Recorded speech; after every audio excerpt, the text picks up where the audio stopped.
បាទជ្រាបសួរបងប្អូនទាំងអស់គ្នាខ្ញុំញ៉ាជួបគ្នាទៀតហើយជាមួយវីដេអូឃ្លីបថ្មីវីដេអូនេះផងដែរគឺខ្ញុំនឹងធ្វើការបង្ហាញអំពីរបៀបនៅក្នុងការដែលយើងបង្កើតនៅemail account ដើម្បីយើងអាចនឹងយកទៅបង្កើតនៅគណនី YouTube ក៏ដូចជា Facebook ផងដែរនៅក្នុងវីដេអូនេះផងដែរគឺខ្ញុំធ្វើការបង្ហាញសម្រាប់បងប្អូនដែលគាត់ថ្មីអាចថាគាត់មិនទាន់មាន email អញ្ចឹងបងប្អូនអាចធ្វើការមើលវីដេអូនេះហើយទៅគឺអាចអនុវត្តខ្លួនឯងបានតាមជំហានខ្ញុំនឹងព្យាយាមបង្ហាញលម្អិតអូខេតោះកុំឲ្យខាតពេលយូរឥឡូវយើងចូលទៅមើល Chrome សម្រាប់ web browser គឺបងប្អូនអាចជ្រើសរើសយករបស់ iOS ក៏បានឬក៏បងប្អូន Android អាចជ្រើសរើសនៅលើ Chrome ក៏បានដែរតែក្នុងការបង្ហាញនេះគឺខ្ញុំធ្វើការបង្ហាញទៅលើ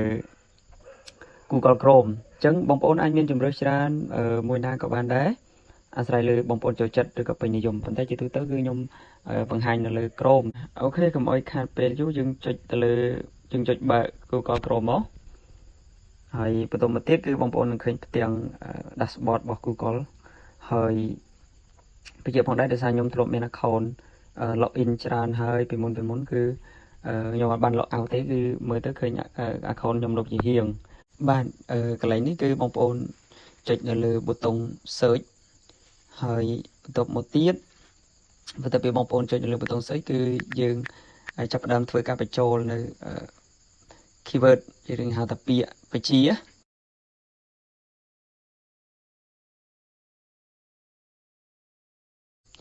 enter ទៅចុច search ទៅចុចបញ្ជូនបន្ទាប់មកទៀតគឺយើងចូលមកដល់ផ្ទាំងមួយថ្មីសម្រាប់ផ្ទាំងនេះគឺវានឹងបង្ហាញយើងទាក់ទងនឹង URL សម្រាប់បញ្ជាទៅកាន់ website Google account ហ្នឹងហើយបន្ទាប់មកហ្នឹងគឺយើងចុចលើវាមកហើយវានឹង show ផ្ទាំងការងារមួយទៀតទាក់ទងជាមួយនឹងកន្លែង create an account ឃើញពួរក្រហមប៊ូតុងក្រហមហ្នឹងគឺបងប្អូនចុចទៅលើវាមកមកដល់កន្លែងនេះគឺវាឲ្យយើង sign in បើសិនជាបងប្អូនមាន email ហើយឬក៏មានលេខទូរស័ព្ទអញ្ចឹងបងប្អូនអាច sign in ប៉ុន្តែសម្រាប់យើងនេះគឺបញ្ជាយើងធ្វើការបង្កើតថ្មីទេសម្រាប់ការធ្វើការបង្កើតថ្មីបងប្អូនមើលនៅជារៀងខាងឆ្វេងហើយវានឹងឃើញពាក្យថា create account អញ្ចឹងបងប្អូនអាច select លើវាមកវានឹងមាន2ជម្រើសឲ្យបងប្អូនទី1គឺ for myself ទី2គឺ to manage my business អញ្ចឹងនៅក្នុងនេះគឺខ្ញុំធ្វើការបង្កើតទៅលើ for myself មានន័យថាបងប្អូនទាំងអស់គ្នាគឺបង្កើតសម្រាប់ផ្ទាល់ខ្លួនឬក៏ខ្លួនឯងអញ្ចឹងណាហើយបន្ទាប់មកទៀតគឺបងប្អូនចុចទៅលើពាក្យ for myself ហើយវានឹងចាញ់ផ្ទាំងបន្ទាប់មកទៀតគឺកន្លែងនេះគឺសម្រាប់ឲ្យយើងដាក់ឈ្មោះ email របស់យើងហើយបញ្ជាក់ដែរកន្លែងនេះគឺយើងដាក់ឈ្មោះ first name បងប្អូនអាចដាក់ឈ្មោះអីក៏បាន nickname ឬក៏ឈ្មោះឈ្មោះរបៀបមិនក៏បានដែរប៉ុន្តែនៅក្នុងនេះគឺខ្ញុំបង្ហាញទាក់ទងនឹងឈ្មោះខ្ញុំតែម្ដងហើយសម្រាប់ username គឺ optional បងប្អូនដាក់ក៏បានមិនដាក់ក៏បានអញ្ចឹងធ្វើការចុច nick មកហើយបន្ទាប់ពីបងប្អូនចុច nick គឺកន្លែងនេះគឺបងប្អូនអាចបំពេញនៅថ្ងៃខែឆ្នាំកំណើតបាទបន្ទាប់មកបន្ទាប់ទៀតគឺបងប្អូនដាក់ថ្ងៃខែឆ្នាំកំណើតរបស់បងប្អូនចូលដោយឧទាហរណ៍ខ្ញុំនេះគឺខ្ញុំកំពុងតែបញ្ចូលនៅថ្ងៃខែឆ្នាំកំណើតរបស់ខ្ញុំហើយមានអីកន្លែងនេះគឺមានតែថ្ងៃដែលយើងកើតថ្ងៃទីហ្នឹងហើយនឹងខែយើងកើតខែណាហើយឆ្នាំណាបន្តមកទៀតគឺបងប្អូនត្រូវចុចនៅកន្លែង gender ភេទបាទបងប្អូនបន្ទាប់ពីធ្វើការ select នៅលើភេទរួចដល់ហើយបងប្អូនចុច next បន្ទាប់ពីចុច next គឺវាមាន3ជម្រើសបង្ហាញ3ជម្រើសប៉ុន្តែសម្រាប់ជម្រើសទី1និងទី2គឺវាកំណត់ឲ្យយើងស្រាប់ហើយសម្រាប់ខ្ញុំគឺខ្ញុំរើសយកជម្រើសទី3ខ្ញុំចង់ដាក់ដោយខ្លួនឯងដោយសារខ្ញុំឆ្លាញ់ឈ្មោះផ្សេងអូខេបន្ទាប់មកគឺយើងចុច next មកបន្ទាប់ពីចុច next គឺយើងនឹងដល់ផ្ទាំងកិច្ចការមួយទៀតគឺកន្លែងយើងដាក់ password ឬយើងហៅថាពាក្យសម្ងាត់កន្លែងនេះគឺបងប្អូនដាក់លេខសម្ងាត់ទៅដើម្បីដាក់លេខសម្ងាត់គឺបងប្អូននេះគឺជាការឧទាហរណ៍របស់ខ្ញុំគឺព្យាយាមដាក់មានអក្សរមានលេខមានសញ្ញាអញ្ចឹងណាមាន3ចូលគ្នាហើយឥឡូវយើងបន្ទាប់ពីដាក់បានហើយយើងចុច next ទៅទៀតបាទបន្ទាប់ពីយើងចុច next គឺវាលុតទាំងកិច្ចការថ្មីហើយវាឲ្យយើងកន្លែង ដាក់លេខទូរស័ព្ទ